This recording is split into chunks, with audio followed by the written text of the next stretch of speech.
Ah, how's everybody doing?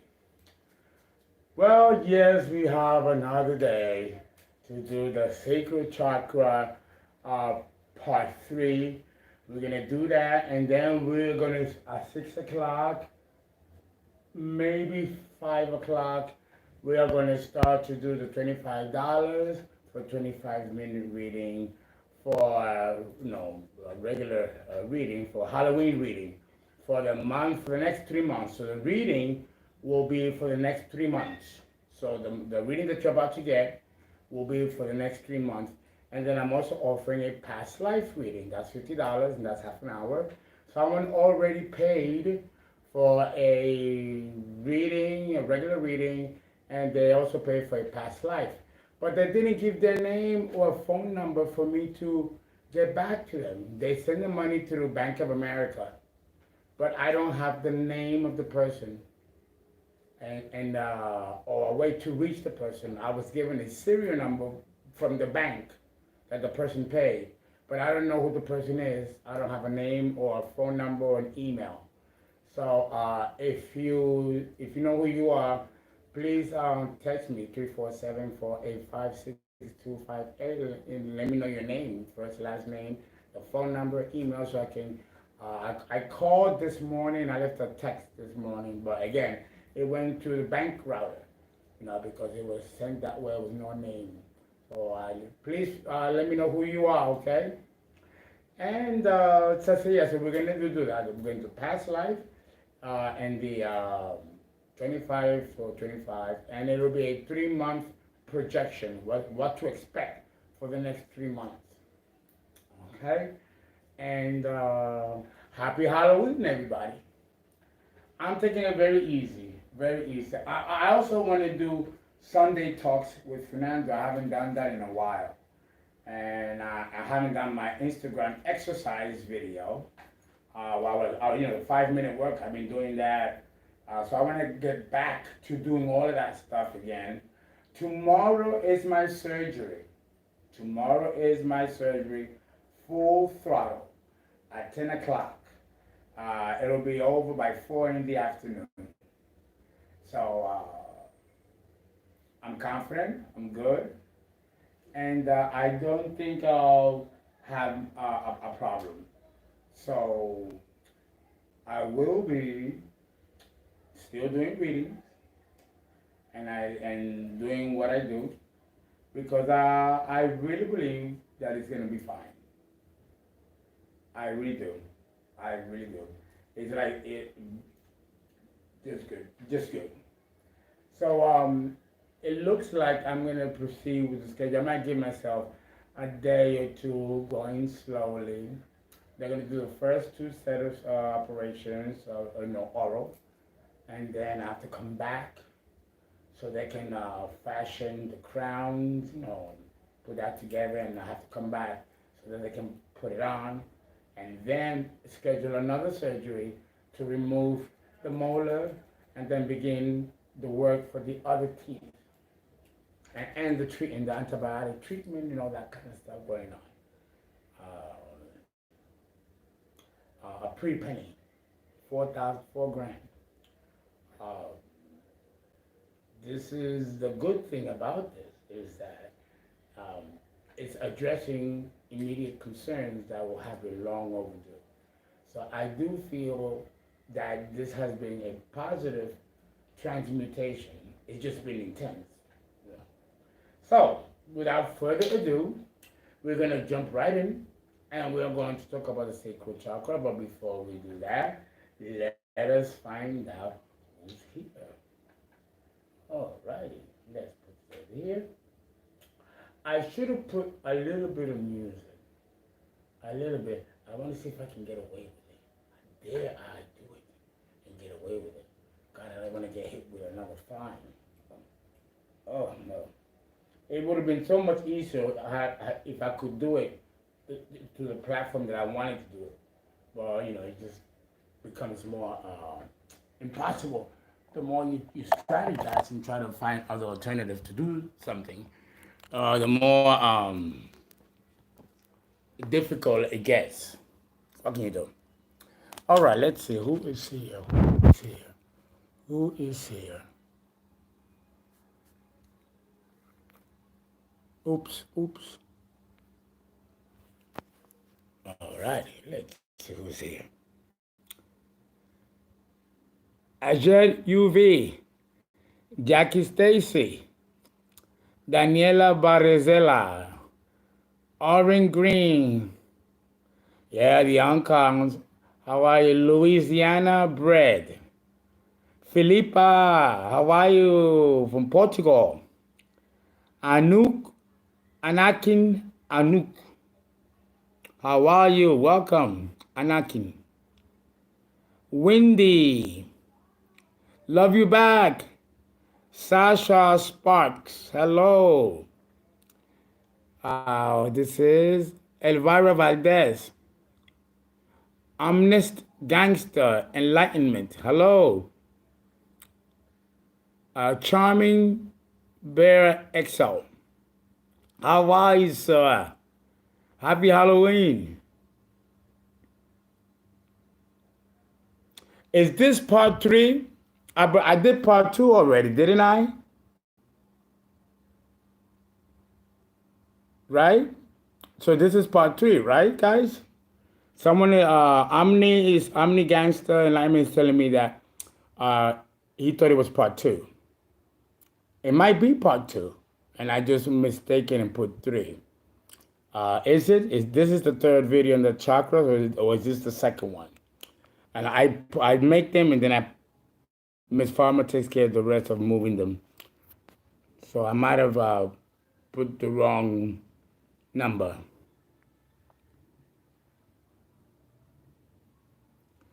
Naomi says that this is part 3. So I already did part 2. Right? Mrs. C, how are you? Great Blackness, how are you? How are you from Algeria? Yes, okay, great. So this is part 3. Great, perfect. All right.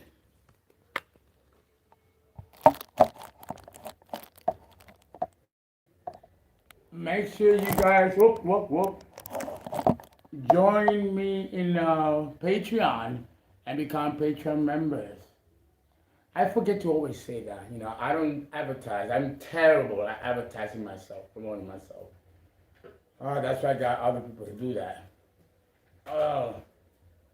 But yes, follow me on Patreon, become a member. You get great content. We are going to do this live, of course, and then immediately we'll be taking down and putting Patreon. And then I'm going to do a video for YouTube, and then we'll do the Halloween reading bash. All right. Put this here. Put this here. Okay. We left off saying that the road to intimacy requires that there is a long-term commitment. And I made a point of stressing the importance of a long-term commitment and how important a long-term commitment is for the female versus the male. When a female is guaranteed a long-term commitment, that's when she actually allows herself to start falling in love. Of course, some women fall in love right away at first sight, and that's usually karmic. They know the person from other lifetimes, and they connect, and they know, and the hunch, and that, so that way becomes the exception. But as a general rule, but even with that familiarity, a long-term relationship has to be established to reconnect with that person. If there has been a past life connection that the person feels, usually women have these feelings, not men. And they can say, oh, I knew when the minute I saw him, I'm going to marry him. There are women that say that. Many women have told me, oh, when I met my husband, The minute I met him, the day I laid my eyes on him, I knew he was going to marry me. He was going to be my husband. I hear all this all the time from women. Like they just know. Men don't know, but women, they do know. And again, women are more connected to the spiritual and the esoteric than the male. And it is the woman who is responsible for preserving and sustaining and formulating the relationship. And of course, the man's job, once the woman selects him, is to sustain the relationship in accordance to the likes and dislikes of the woman. It's not that the man is going to take charge and lead and decide what's best all throughout. That's usually the woman. The man is a figurehead. He's a symbol of what the woman executes. Now, the man can execute, but the plan doesn't come from him, it comes from the woman. Or he could choose not to execute, and she plan and execute, and he just be a figurehead. Either way, the woman tends to be the one that society holds responsible for selecting a partner and then sustaining that relationship. And for the relationship to survive, it has to be from the beginning an establishment, an understanding that it is to be a long-term relationship. Because this is the problem when it's short-term. And if it's short-term, you cannot develop long-lasting emotional bond because the relationship is temporary. And the relationship could be based on sex, confusing lust for love. And even if it wasn't confused, jumping into a love and settling for a short-term period is almost like cutting your nose to spite your face. There is, and if a woman develops emotions and ties to a man, and then the relationship breaks because, for whatever reason, that can leave a void, a vacuum in the woman, and make her feel invalidated, disenfranchised, betrayed even. Because, it's an investment to put emotions on somebody, to develop feelings for someone. You just don't develop feelings right away for somebody. There are exceptions. But for the most part, these feelings grow in time as the relationship progresses in a long-term fashion. And then these feelings can become solidified and secured only after a sufficient amount of time has elapsed, where you get to know each other and get to know each other's nuances and idiosyncrasies and understand each other's shadow. Because when you're involved in a relationship with someone, you are going to attract their shadow, and they are going to attract your shadow. So you have to find a way, both people have to find a way to deal with each other's shadow and projection of that shadow to each other. This is completely governed by the sacral chakra. That interplay and those interdynamics of tried and true, or trial and error, those things occur in the sacral chakra in reference to love, sex, and the process of selecting a mate. Once you select a mate, the interplay and exchange of how one interacts and how two people blend or homogenize together to live as a couple, because you could be boyfriend and girlfriend, but be terrible living together. You're better off living apart. The relationship can take another fashion, where it's like a casual affair and it's an open relationship, and you can see other people and meet other people. That doesn't work well. That's a compromise from the solar plexus. Here is an example, like I mentioned in the solar plexus video, that just because the will has the power to manifest anything it wants, once it believes in its own will, doesn't mean that what it manifests is always the right choice. I mentioned that in the solar plexus video. It is capable for the will to make wrong choices. Well, this is one of those wrong choices. If you're in a partnership and you want to have an open relationship to allow a third party in, there's absolutely no way that intimacy can develop that way between two people when there's a third party. One is out to be left out in the cold or betrayed. So that's not going to work. That's a compromise from the solar plexus area, the ego and the personality, making the call of how to proceed with the relationship.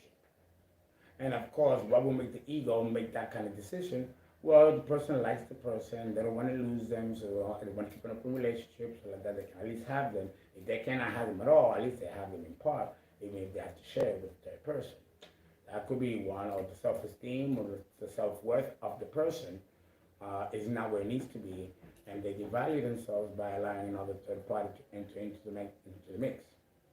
Or it could be some kind of transactional arrangement in which one stands to gain by this arrangement, or they all stand to gain. But the gain is only temporary. It's not long-term. Something like that can never work long-term. And intimacy cannot develop in this way.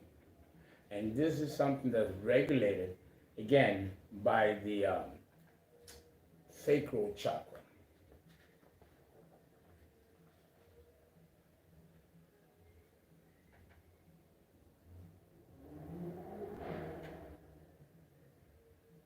When the vehicle of orientation is the moon, love is more favored and possible. Why? Because dealing outside of the field of cosmology, the moon is spiritually based philosophy. The moon is a spiritually based philosophy. Outside of cosmology, the moon is a satellite. It's not a star. It bounces light from the sun. It's called a luminary, but technically it's not a luminary because it doesn't give its own light. It just bounces it. But for purposes of simplicity, they call it a luminary, but it's not. It's a satellite. It's a dead planet. That somehow, that used to be part of the Earth. It was cast off. So the archons of the moon can develop in their own rate of vibration according to their evolution. But with religion and the occult and the paranormal, what have you, the moon is always associated with spirit. And it's always associated also with women and the cycles of nature. It is its own biorhythm that it shares with the earth. And that's why the moon and the earth move together. The moon doesn't go around the earth. They move together. That's why we only see one side of the moon. The moon doesn't rotate on its own axis. And we call this a sidonic movement. So you only see one face of the moon. We don't know what's on the other side of the moon. And both the light side and the dark side have spiritual significance and connotations. This information doesn't mean anything when we're dealing with cosmology. The moon here is being referenced strictly to the scientific means, not to spiritual or esoteric means like we do in astrology. Women tend to revere sex equally to the concept of creator and spirit. Women see sex not as an animal, primal act like men do, but as a union of spirit and creator. That's usually the basis in which women come from. Men are not at all like this. Not at all. Men don't venture into the arena of love and intimacy. There are um, there are exceptions. There are exceptions. Um, there is no vehicle of orientation for men. When speaking about sex, what there is conditioning and modeling. Men have been conditioned, and a model has been put in place for men to follow as how they are to behave and treat the opposite sex. This does not come from a man's volunteerism to be this way. This is something that is taught very early in our society, how the definitive roles should be, right? And that is the role of our society, religion, which also sets the paradigms, and government. I have heard sex education specialists, sexologists, and sex therapists also agree of this observation concerning men and sexuality. Others, and I tend to agree, believe that women possess an esoteric, externalized vehicle of orientation, which has been ascribed to the moon. The moon pulls the tides. The moon governs the menstrual cycle of the woman. The moon has 28 phases. A woman's cycle, when she ovulates, is every 28 days, and she ovulates. It goes in sync with the phases of the moon and the cycles of the moon. This is what is meant by vehicle of orientation. The moon is associated with women, and this has been proven scientifically, just based on a woman's menstrual cycle and period, equals and mimics exactly the 28 phases of the moon. And just like the moon pulls the tides of the ocean, it also pulls the water within our bodies. Don't forget, we are 70% water and 30% mass. So we are affected by the moon when she pulls the tides. Just like she pulls the body of water, 70% of the earth is water. 70% of man is water. Again, as above, so below. And also, just like the earth is, so are we. The earth is 70% water. We are 70% water. We bear the same morphology as the earth. And that connects us to the earth in a very intimate way. So men don't have a vehicle of orientation. We can't say the sun is, even though the sun is a masculine principle. The sun doesn't affect men or women the way the moon does, which is very dramatic and blatant in the pattern. The moon pulls the tides of the ocean, but it also pulls the water from our bodies. And what do we have in this 70% water? We have a lot of hormones that are running around. And these hormones are affected, and they affect us when these moon phases come and go. That's why people say, oh, he's crazy or lunatic. The word lunatic comes from moon, lunatic. So the ancients have known from way times past just how influential the moon is, particular to the females of all the kingdoms. And that includes the mineral, the plant, the animal, and the human.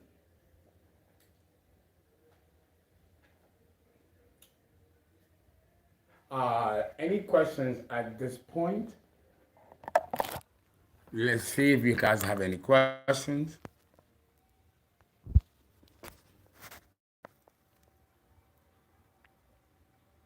Love you back. Welcome in. Welcome. Okay. Wait, but the moon does rotate? No, the moon does not rotate. Is that a fake idea? It's an inaccurate one. The moon does not rotate on its axis. The moon stands still in its place, and it moves with the earth together, like a, like a dance, like a dance. Okay. Uh, hey, my what? My friend Love. You all, thank you. We needed to hear this. Yes, yes, very good, very good. That's okay. That's all right. Okay. What are any other questions? What do I do to open my heart chakra and my sacral chakra? Thank you. Well, we're discussing that now, the sacral chakra, and we'll discuss the heart chakra when we do the heart chakra, because there's a lot that has special exercises and requirements of their own. So the faces, it comes from moving with the earth. Yes, and when the different positions that the moon and the earth are connects the different quarters: north, east, south, west, north. Four directions. And that's the first, second, third, and fourth quarter of the moon. And it happens every 3 months. And 3 times 4 is 12. That's a whole year. So the moon has 4 quarters divided into 3-month intervals. Also, what else can I put here?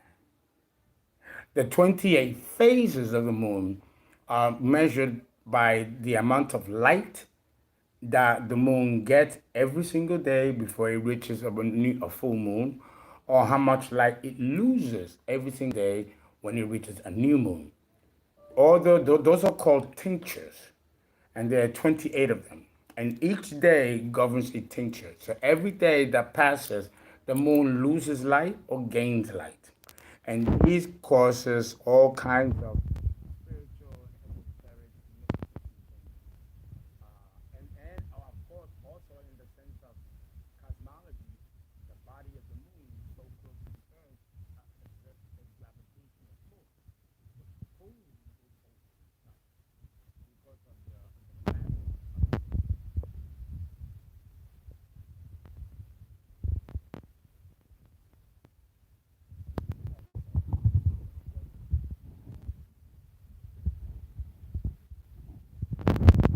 Somebody said, what can one do to transform the chakras? What can I do to balance my chakras?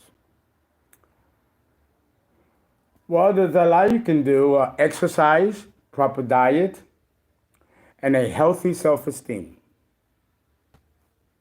Can you hear me now? I hope so. Okay. Okay, then now we can hear you. Okay, good. Originate from different spaces in universe. Jupiter, Square, Neptune. Yes, yes. Okay. Good, good. Okay, we have yes, you're good now. Thank you. I'm a Cancer moon. I feel powerful. I'm Leo's sun. Oops. I'm Leo's sun.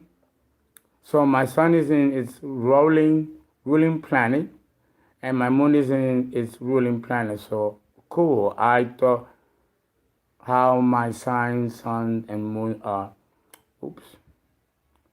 Sun and moon are the sun and the moon. Okay. What are your thoughts about sex magic and men retaining their sperm? I've done this type of exercise. Uh, well, sex magic, it depends on what the intention is. I engage in sacred sex in which I retain my sperm, and I do that so that I can have extra energy. When you ejaculate as a man and a woman, you are releasing energy, and you are releasing vital energy. Remember that this is the energy of procreation, so these are vital forces. The more you orgasm as a man or as a woman, the closer you are to death, because this is the life reserve, the life force that's being ejaculated. So it's very sacred stuff. This is tantric sex. Sex magic is a whole different category in and of itself. Question: does staying with a karmic lover damage the sacral chakra? If it depends. If the karmic lover is good, no. If it's bad, yes. And if you attract a karmic lover that's bad, then you are to or you are to transform that relationship. You are to transform that relationship and transform yourself in that process. I asked if space is real. How do you understand? I asked if space is real. How do you understand? How do you understand? If information is inaccurate for control, what is real about space? And harvesting energy from planets? No, you're harvesting your own energy. What kind of energy are you talking about? If we're talking about kundalini or sexual energy, that's your own energy. The planets exert their force, but this is your own individual energy that you are manipulating. Space is real, but space is a creation by the creator in order to have the life that we have, now. So technically, space is not real, but it is real at the same time because it was created to fit whatever scheme the gods have in mind. King Bless, very good. Thank you for coming in the building. Thank you for coming in the building. Very good. Thank you, Fernando. I just needed validation. I knew the answer would solidify my leaving. Okay. What does it mean when moon and sun both in the same house? Both eighth house, but different signs. Well, you're here to deal with the public and deal with some private matters concerning the public, concerning people's money, people's assets. You know, it's you might develop an interest in the occult and may need to deal with the occult in some way and their destiny, because the sun being in the eighth house, or wherever it falls, depending on the house, defines the destiny. So in the eighth house with the moon, you're here to do something of an investigative nature, exploratory nature. And you might have to be involved in the more darker, in more intense side of life. Okay? Do you know how to lucid dream? I miss you. I'm here in session. Great. Yes, I can lucid dream. Uncle don't see Pluto in Taurus.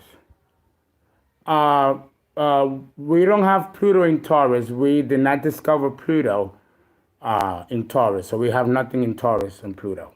We discovered Pluto in 1930 at 5 degrees Cancer. In Gemini, Taurus, Aries, we know nothing about the placing of Pluto in these signs. It wasn't discovered, and there's nothing written about him.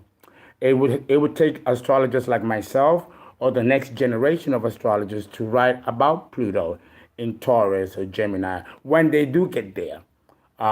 Many of you guys will be in your 50s or 60s. Off topic, but do you got your COVID vaccine? Just got mine. Nope, I'm not doing that. How are you, Lee? How are you? We notice you. When people say that there are wizards who use planetary energy to manipulate humans, like how you explain metaphysics? Well, that's something that I cannot do in 2 minutes or in 1 minute either. But it does work. Yeah, you have magicians that can use planetary energies, myself included, to do all kinds of magic on people, good or bad. You haven't done Pluto in Taurus. No, because we don't know what it is to have Pluto in Taurus. We have no idea. We are still trying to figure out, but we've never had any charts with Pluto in Taurus. I've never had a chart with Pluto in Taurus or Gemini or Aries. So we don't know. It's unknown. And no one has been born with Pluto in Taurus or Gemini or Aries. So we have to wait until Pluto enters these signs, and then the astrologers that are around will have to write about it and write books to tell us. If you have Pluto in the first house as a Taurus, what does that mean then? We interpret Pluto in the first house, but I can't give you a definition because I need to know the degree of Pluto, the degree of the cusp and the sign sitting on the ascendant, and the aspects and rulerships. It's not a simple answer, but with Pluto on the ascendant, that's a powerful position. It's like Pluto in Aries. And God knows what it means. It can mean many things. We just don't have a model for it because we've never seen it before.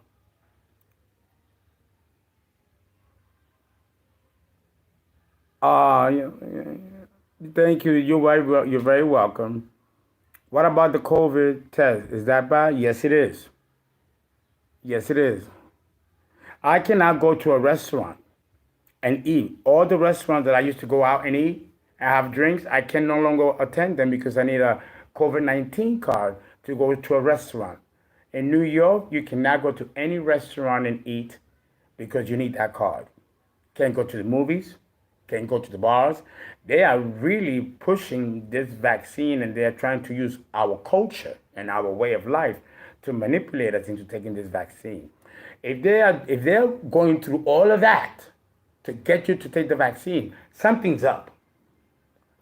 Something's up. Because people are not dying like they were with the pandemic. It has calmed down, which means that this was by design. So be careful, guys. Do you have a website as well as social media other than this? Yes. Yes, I do. Look at the description box. All is there. Elvira, my Pluto is my first house in Scorpio. Yeah, where are your face, boss? The camera does crazy things. I don't know what it's doing. It's doing things that I never knew it can do. Those are the outcomes. Just a quick opinion. My progress chart is similar to your birth chart. Okay, good, good. Uh, your camera shy or something today? No, I'm not camera shy. I show myself is the camera is doing something else. It's zooming. I didn't even know that it can do that. It does all kinds of things. It's crazy. It is. I'm vaccinated, boss. Okay, great. You're vaccinated. Make sure that you pray Psalm 144 and Psalm number 8 that the virus or the vaccine, that's what it's supposed to do and nothing more. Yeah. Can abstaining from sex help your sacral chakra? It depends what your intent is. Are you abstaining from sex? Why? I need to know the why, and then I can give you the answer. Because abstaining from sex doesn't mean anything. There has to be an intent behind it. Okay, people in the South do. People in the South do not have mask mandates like us or vaccination mandates. Yes, hopefully it won't come to that, but it might. Is the concept of other souls being from different galaxies an illusion? No, it's not. Is space another realm? Yes, it is.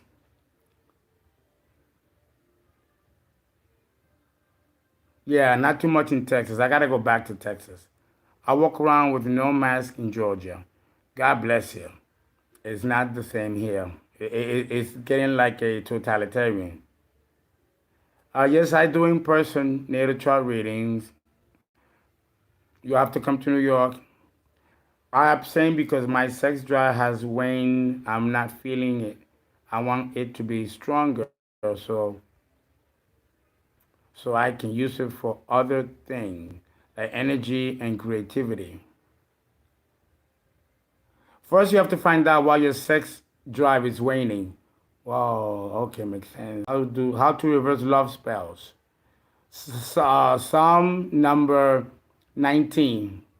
I'm in Manhattan. Okay. Pluto coming into Aquarius. I can't wait. Okay, protect your energy. Pluto coming. I honestly have a sex addiction.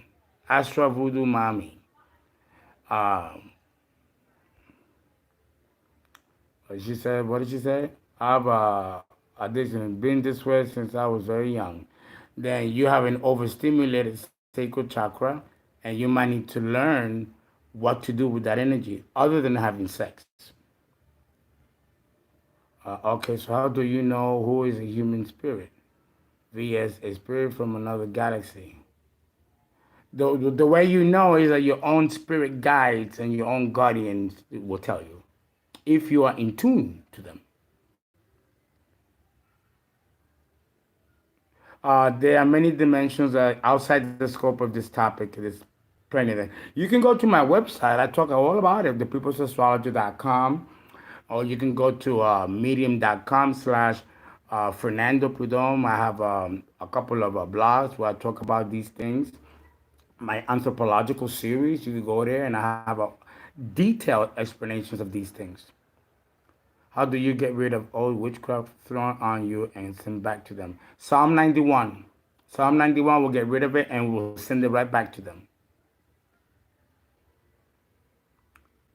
You get in tune with your spirituality by beginning to listen to your inner voices. Begin to develop a connection with your inner self so you can start to hear your own voice. Thank you for loving my website. Okay. That is serious in itself. Yes, it's serious in itself. Okay. Two or three more questions, then we'll continue. If someone got a reading that told them, what was that? That told them they were a witch, what do they do? It depends what they do. Every person is different. My sex drive is high, but I get easily emotionally invested. And it feel, makes me feel less confident.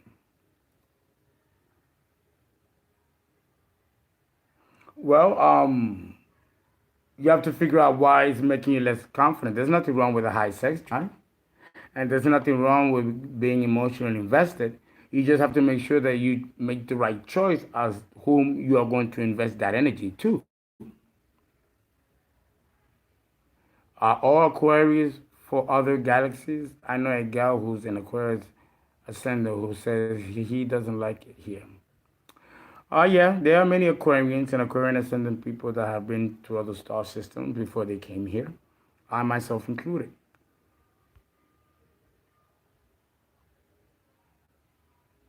I haven't connected to my inner self. I feel like I don't have a soul. Then you're having a problem with your heart chakra. You have to, reevaluate why you feel that way. Doing my own past life regression, I'm in New York City, period. Really would like to know where to go. I haven't connected to my inner self, I feel like. Well, past life regression is a very dangerous thing. I used to do past life regressions and I stopped doing them. They can be very, very dangerous. There has to be a reason why you want that. I am going to do a video on past lives. I did one about 7, 8 months ago. If you go to my YouTube, I got 500 videos. I have there a video on past lives. I will do one again and go into more details because I think you're ready to hear more information about it. I had a past life regression session and I was stabbed in my womb and bled out. I'm studying on sacral chakra. Should see a shaman to heal. Yes, but you could heal yourself too. You have the power to heal yourself.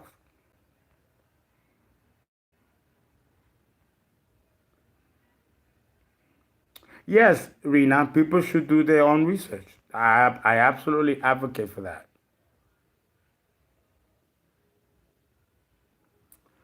My Medium website is wrong. What's wrong about it? The link should take you right there. Even though it's been like that since I started the website about 3 years ago. It's a very difficult website to plug into. I don't know why. But that is the that should be the link. And I'm gonna try after I finish the stream to see what you mean. Okay. Could the strong connection one feel at first sight, like you mentioned earlier uh, in the video, be equated to a twin flame connection? That can be a possibility too. I don't know if it's possible for someone to sacrifice your soul, force, and energy to being for stuff. That's what the person I thought my soulmate told me he would do. The 29th degree is a critical degree. We'll have to discuss that another time. Oh, Mars in Capricorn? Yes, thank you. I don't know if that happened because I was into dark sorcery, and he ended up being up my dead uncle. I watched the past life regression video. Okay. Jasmine, all good. Okay. Can two Scorpio moons be in a relationship? The consultation is 360 and you get 2 hours plus 6 1 hour videos. Okay, are you doing the readings tonight? Yes, I am, BB Visions. Good to see you, BB Visions. I was wondering where you were, BB Visions. Any tips for assisting a partner through their Saturn return is coming between us, similar to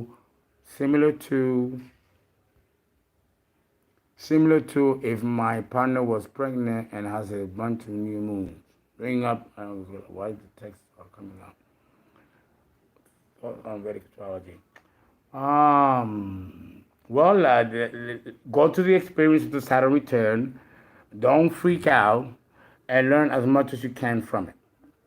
Okay, now let's go back to the sacral.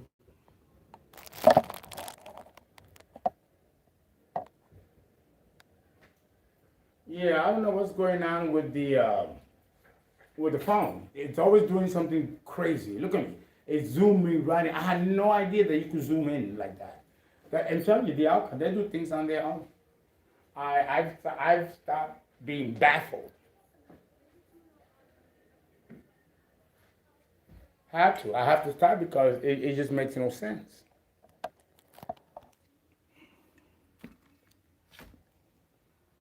Okay. See. I may have to put it further back so that you can see me properly.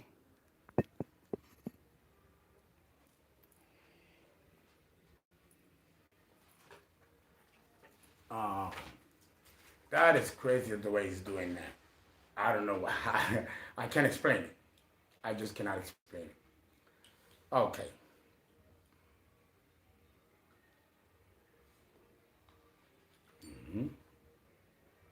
Let's see.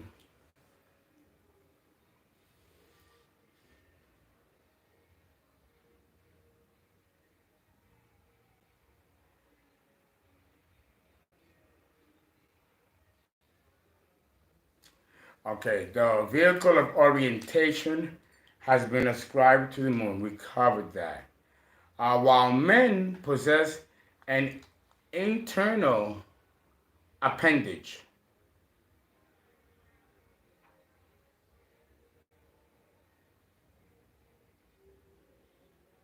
The vehicle of orientation for the man is the penis. The man is governed by his penis. That's his vehicle of orientation. It's with him. Okay.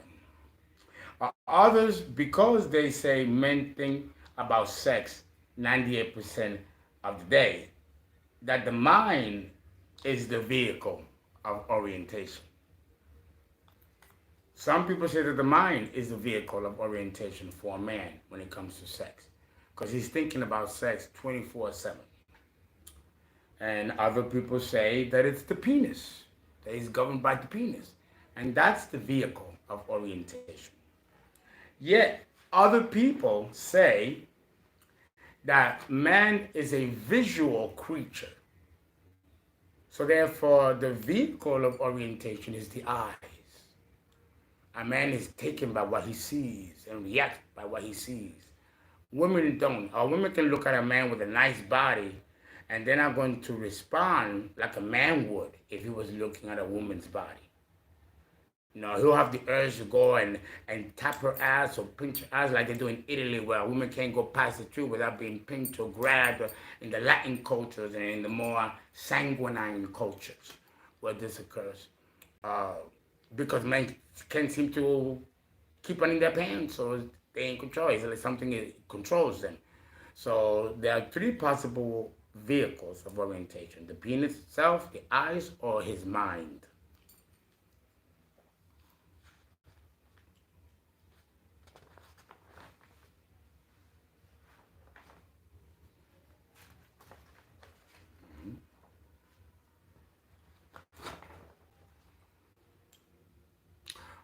Again, going back to the topic of long-term commitment.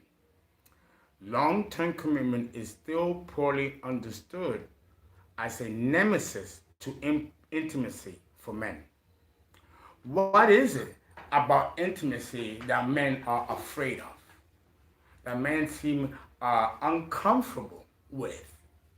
Men seem uncomfortable with intimacy and establishing a long-term relationship. One of my hairs fell. My extension hair fell.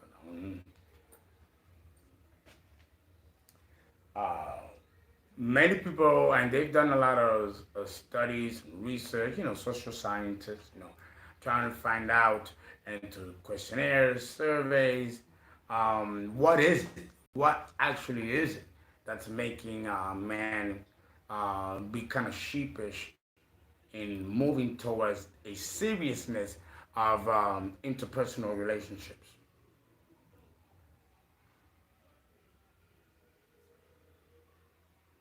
It's not understood. From the outside looking in, though,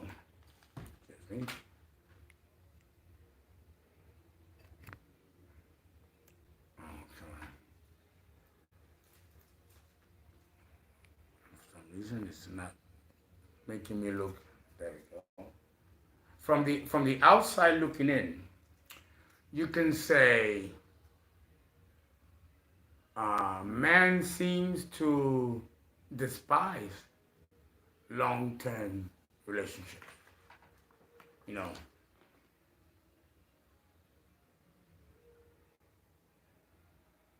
men tend to, or it appears that men seem to despise or not like commitment, or at least long-term commitment. And intimacy as an initiatory step to love must have intimacy as the forefront. But as mentioned before, society and government play a role in this. Now, a word or two being more specific about love and intimacy.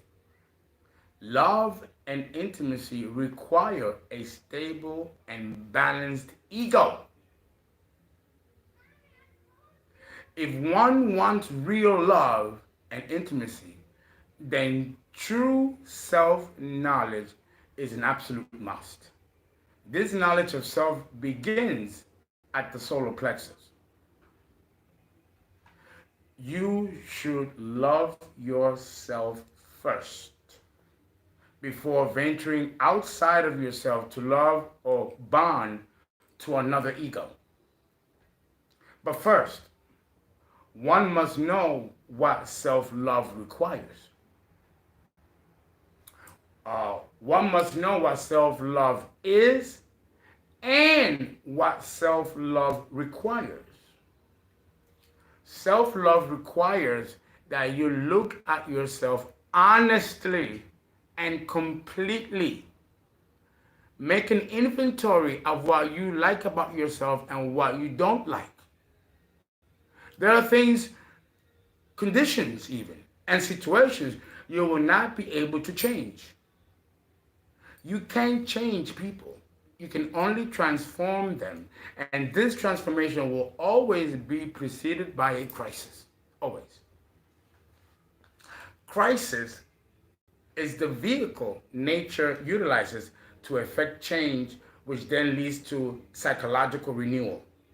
This is transformation in action, which creates a shift in consciousness, which leads to a whole new way of being, if one accepts, of course, the end results of their transformation. Self-love requires that you transform yourself and transform everything about yourself. What you don't like and have the access to change. If you have the power to change what you don't like, then you change it. If you don't have the power to change what you don't like, then you're gonna have to find another perspective and how to look at that what you don't like and see a positive necessity for it.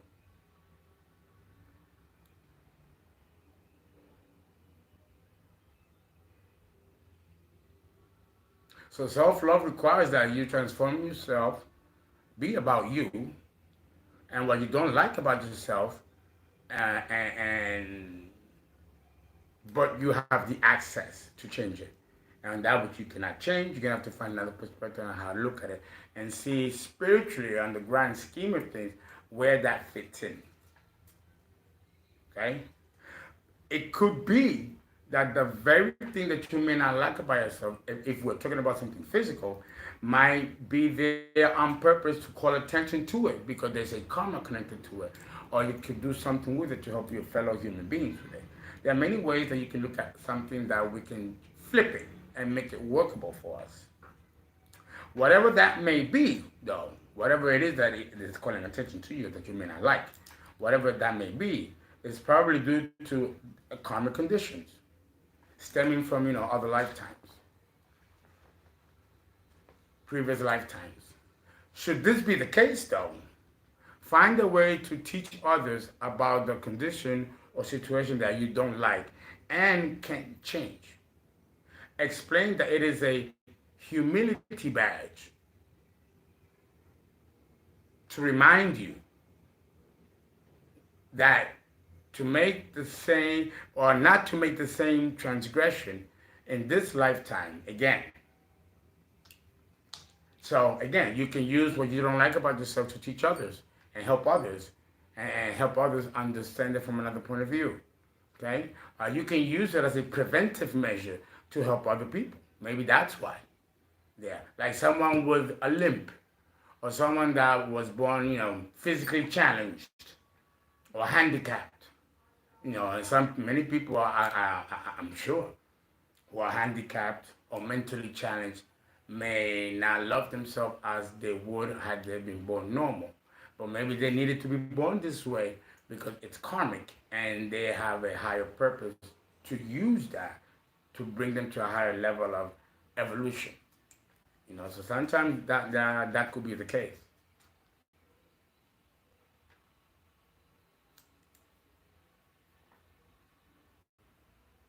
Self-love also requires that you do the work in amending what you don't like about yourself.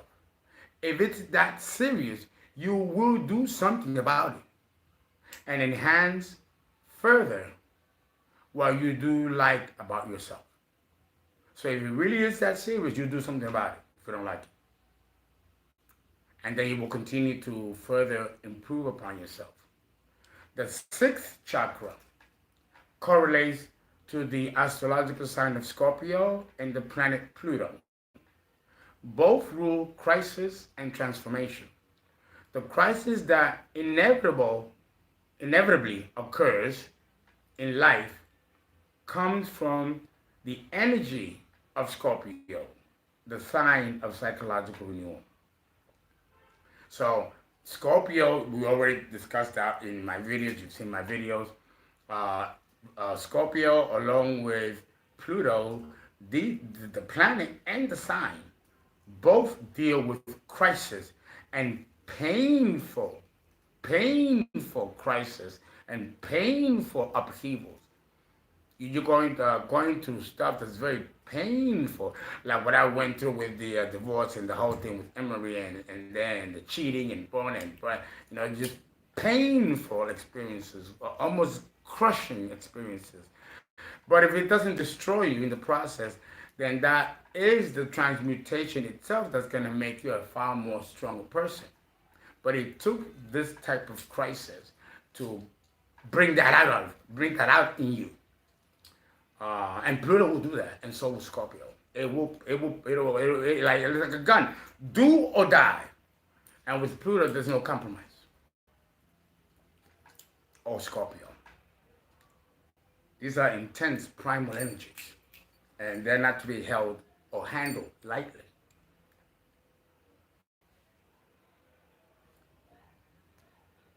Okay, any questions here?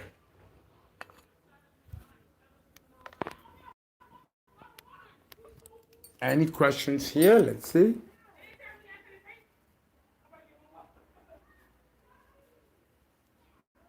What do you think about love between Pisces and Capricorn? It can work. One is water and one is earth, and these are compatible elements.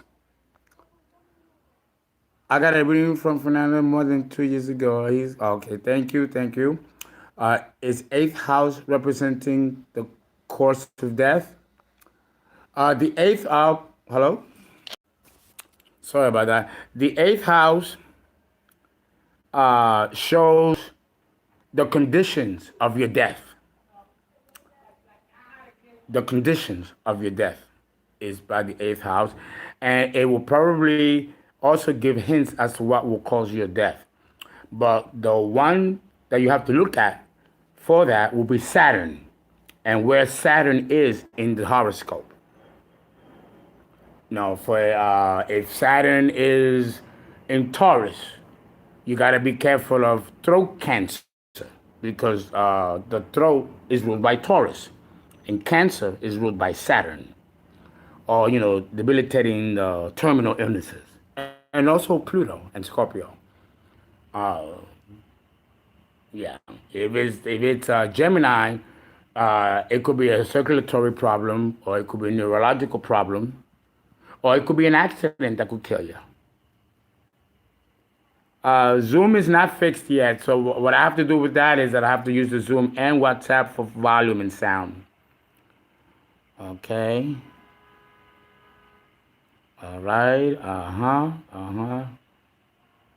My Mercury is in Virgo on my eighth house. I made good money this weekend. Oh yeah, with Mercury in the eighth house and in Virgo, it's a great money maker. If Saturn is in Aries, like me, you have to be careful of a stroke, aneurysms, tumors, blows to the head that could kill you,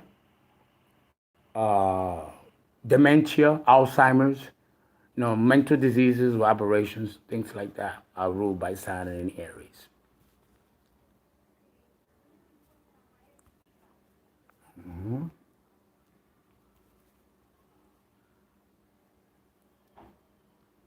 I meant on my camera. I don't know what you mean. I don't know.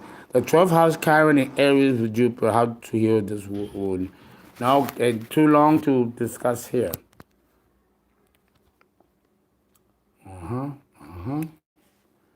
Okay, find nothing on Pluto in Sagittarius. No, not much is written. Not much. These signs came later. Not much is written on Sagittarius. When I was studying astrology, Pluto just entered Sagittarius. And I was in my 20s. And there was nothing written about it. And does the super chat still go through? No, it doesn't. Found nothing on Pluto in Sag, right? Thank you. Saturn in Libra. Problem, Saturn in Libra, you could develop kidney disease, diabetes 1 or diabetes 2, renal diseases, tumors, problems with the spine, scoliosis, or also accidents can be ruled here. What about Saturn in Scorpio? Saturn in Scorpio can mean cancer or microscopic diseases, deadly viruses like COVID or HIV. as ruled by Saturn in Scorpio, diseases that are incurable and that can cause you an immediate death, and also murder, homicide, as well as fatal accidents.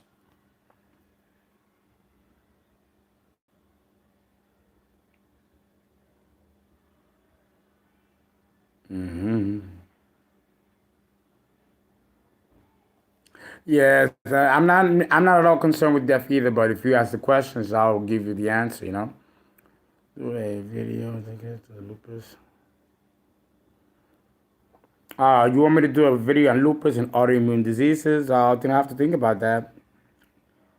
Saturn in Capricorn. Saturn in Capricorn will be multiple sclerosis, arteriosclerosis, bone and cartilage diseases, diseases of the ductless gland, like Hodgkin's lymphoma is very typical of this position of Saturn in Capricorn. And multiple myeloma is another situation that is very typical of this signature.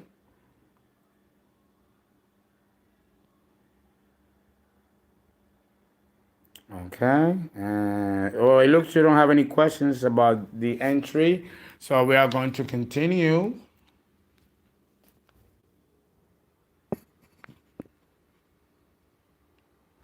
Now look, now it went back to original. You see that? At first it was in my face, now it's back there. I didn't do that.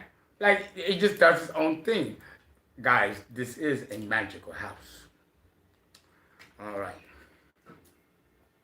Have you noticed that I've been talking now almost for an hour just on relationships and sex? Well, the title is The Sixth Chakra, Healing and Human Sexuality. And the sacral chakra is all about human sexuality.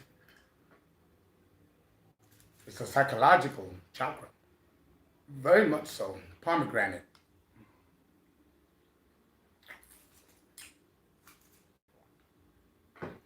Oh.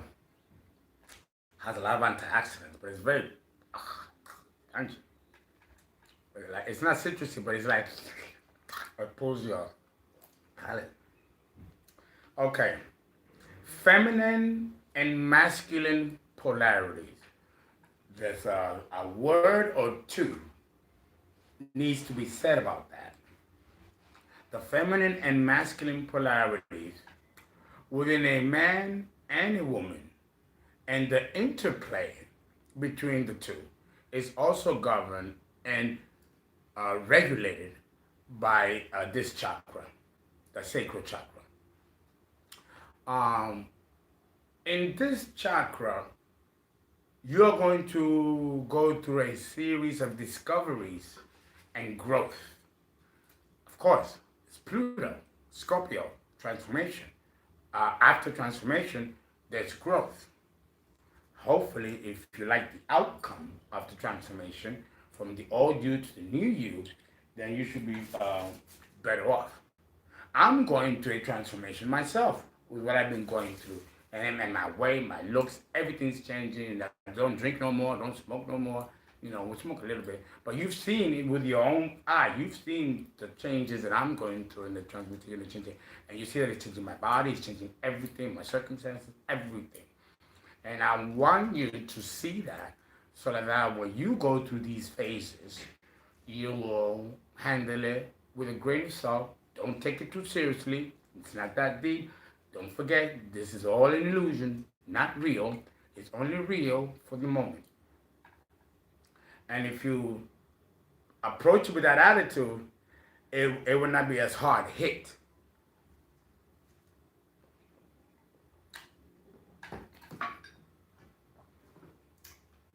I hope I have not been too wimpy or too complaining with my own transition things that I'm going. I don't want to come across like a crybaby because I want you to, I want to set a good example.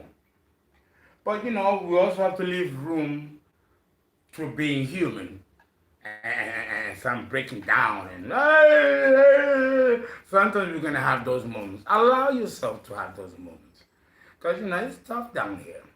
It's tough down here. discoveries and growth. In the sixth chakra, discoveries are realized. Trauma, tragedies, and the unknown are human elements which most of us would rather forget. Then there are those situations that one doesn't know, but it's essentially in in the in the journey of self-discovery. Okay, one doesn't know, but it is essential to know what your journey is. And also to embrace the journey of self-discovery. What one may encounter here might be too painful though, or taboo to confront. Remember, we are talking about Scorpio and Pluto. So here we have the sexual abuse, sexual molestations, rape, murder, homicide. All that is ruled by Scorpio and ruled by this chakra. You know, um, but at the same time, it's these very same discoveries that carry the most cathartic weight. If, let's say, for example, you've been molested, most people who are molested, either 7, 8, don't remember the experience until much later in their 20s, even much later. And when in therapy, it comes out that this happened to you. That's a discovery. And once that's discovered, then we can change the pathology that was born of it because of that abuse that took place as a child. Here we have the ability to find out the trauma and then fix it and then transform ourselves with it and become a different person. Usually much stronger and more resourceful than what you were before. So maybe going through this journey of being raped or molested or blah, blah, blah, was necessary to bring about a change and a transformation. There are many ways to cause people to change, but there are certain changes that humans are not going to do voluntarily. So the universe has to have like a plan B. If the personality or ego does not want to cooperate and change and transform and do what it got to do, then Mother Nature has a mechanism to force you to change, to force you to move towards evolution. And that's Pluto. The last card, it's used. And it will either destroy you, physically kill you, just to end your life, because Pluto in Scorpio have the power to take life. And part of the transformation from one state of matter to another also includes death, in which the physical body dies and we transition from one state of matter to another. This also is ruled by this chakra. So it's not a very easy chakra. It's not a very easy chakra to deal with. It's very intense. Um, Love is a process in manifesting and discovering. Love is not an end result. It's a process of discovery.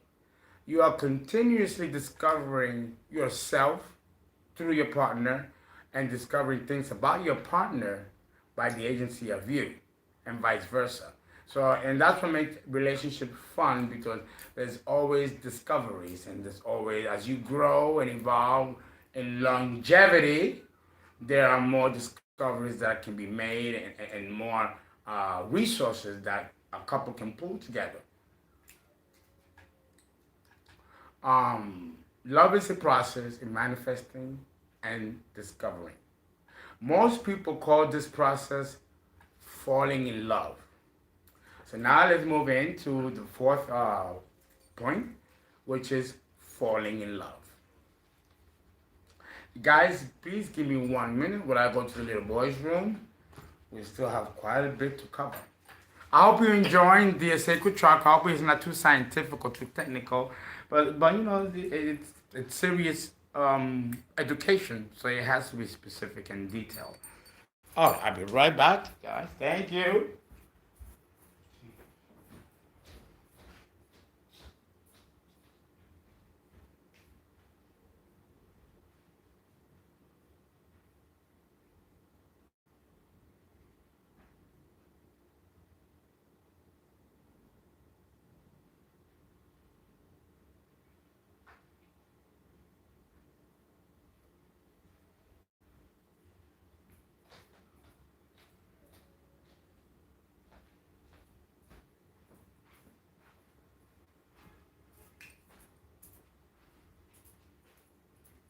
Okay.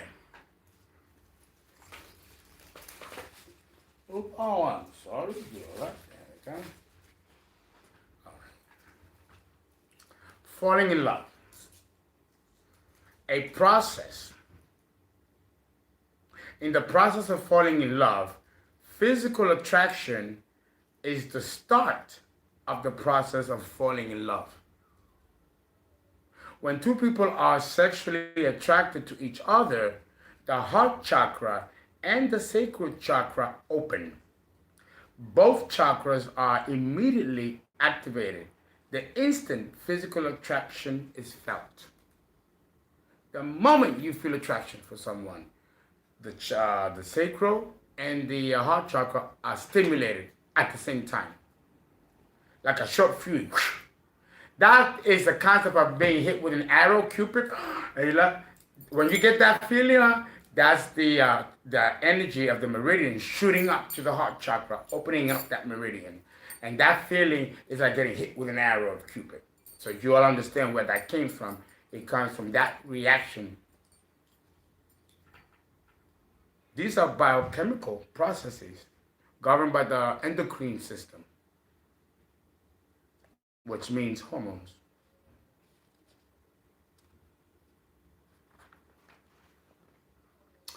Physical attraction on the spot can be deceptive, though. Physical attraction is not an indicator of love, but of lust. Lust is a temporary condition. Most people don't understand the feeling of lust. It is categorized as an emotion, but it's not an emotion. Lust is a feeling, an internal feeling, and astrologically is associated with the planet Venus. Venus rules lust. The opposite polarity of lust is love. That's why they almost look the same. Lust, Love. They're almost the same in homonym. Like pheromones, lust has a biological function. Its function is to bring people together with an initial surge of power, excitable but unstable. It is unstable excitement which floods the solar plexus with complex biochemical pathways to specific chakras during this process. So there is a very complex interplay that goes on with these chakras, and at the same time involves the solar plexus. So love seems to awaken all the chakras, and they all start doing things, you know, because now you're moving from you to another ego. So, and that's very tricky because you could be surrendering your power to another individual. Your internal system is not going to want that. They want you to retain your power, but share yourself with another human being, but not give yourself to that human being. You share yourself, you don't give yourself, because you could be giving yourself to the wrong person and giving everything of you to someone who may not value or appreciate you. And that's the job of the solar plexus, to protect that integrity, to make sure that you are going to select a partner that's going to reciprocate that level of respect, devotion, and commitment.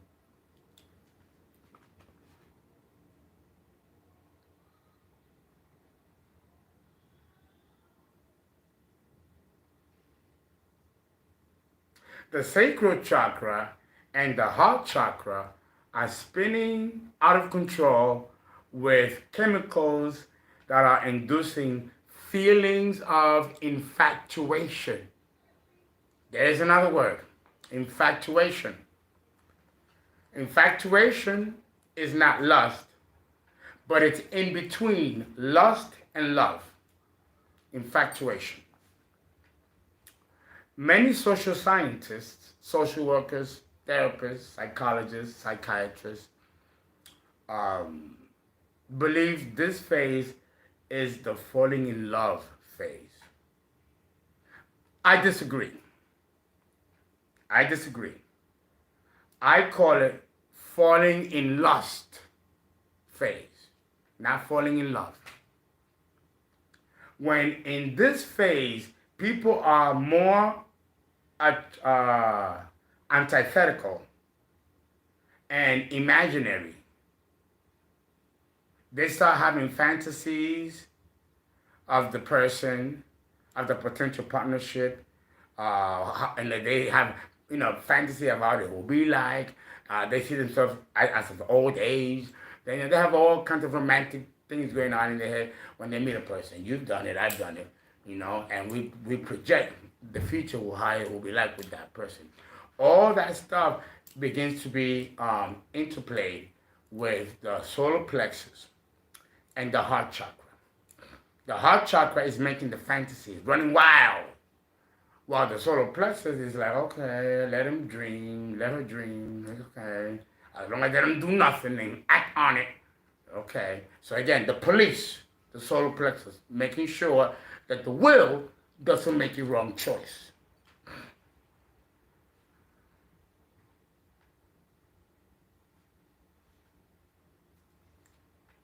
Once the couple get together and give into lust, it immediately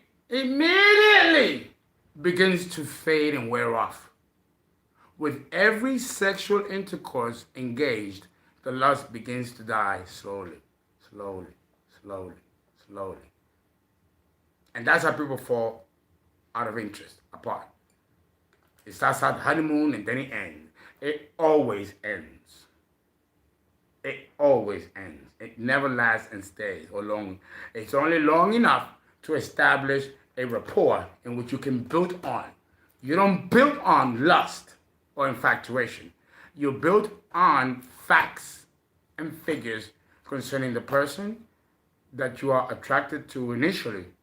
And then if you like what he or she is all about outside of the physical attraction, then that becomes the investment to proceed further. Well, many people don't do this. They proceed to the lust and then make decisions and choices based on these feelings of lust and infatuation, which are not emotions. This inevitably, though, happens so as not to have the relationship built solely on the lustful desires of sex. You're not gonna have a healthy relationship if it's just built on sex, and it's not supposed to. Relationships are not supposed to be built on sex. Sex is the gateway to bring the couples together, not the end result. Newsflash! Sex is designed for procreation. Mother Nature made sure that the lust would serve as a consolidated trajectory of the past, present, and future potential of the suitor. Does he work? Does he have money? Is he a serial killer or is he a chronically ill? These are elements yet to be discovered about the person. Lust provides a temporary condition of interest, which lasts long enough for the partner to learn and discover the other person. Interest isn't lost so long as the mechanisms of lust doesn't fade. When lust begins to fade, the woman should have enough inventory to assess what she's truly feeling regarding the matter and proceed to dump him or continue discovering anything and everything about him. Another term used to indicate falling in love is the honeymoon phase. And it truly is a honeymoon. It is a magical time between two people. At this juncture, the solar plexus awakens and acts like a police.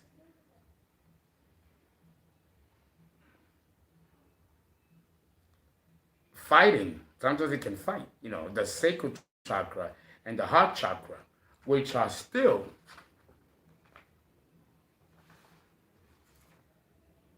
generating excitable energy, which translates into infatuation or lust. So that the heart chakra and the sacral are still in the infatuation, and the solar plexus is like, okay, oh yeah, I see that. You all right? You all right? It ain't that deep. Yeah, okay. Well, how's he like? Does he got dirt under his fingernails? Does his breath stink? It's almost like a good angel and a bad angel appear, and they start breaking down the person. It's almost like, and it's an interplay going on, because they want to make sure that you get the right person for you, and that it's not based on the gateway of lust or infatuation, and confuse that with actual emotions of love, which they're not.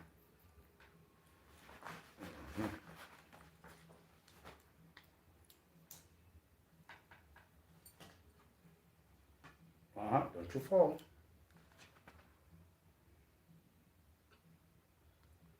Oh dear, I went over an hour and 26 minutes. We'll have to end here as to not to overwhelm you, and we will definitely have to do another part. It's still early. I'm going to do the Halloween special. I think I'll take a dinner break at 8 o'clock. It's a 4:45. We're going to end here, and I'm going to do another one at 5 o'clock at part 4. Guys, please donate 347-485-6258 under Zelly. No super chat. And if you want readings, call for the readings. We're going to do that tonight. And a birth chart, of course. And guys, thank you. And follow me on Twitter, Instagram, Facebook, YouTube. I got so many sites out there. You know how it is. Guys, thank you. Oh, wait, Faith, before I end, any questions about what we just read, what I just covered? Oh, wait, let me get the magnifier. Oh, I know, it's crazy. Yes, part 1 and part 2 are on Patreon.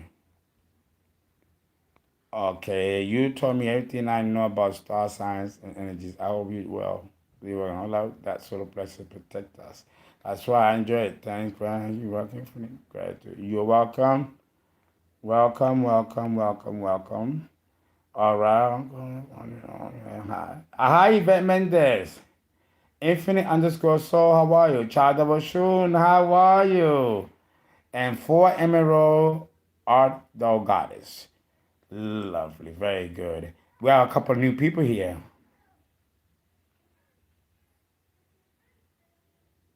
I have Uranus and Neptune inside. I made my child on lust. Lust is going to get you. Oh my God.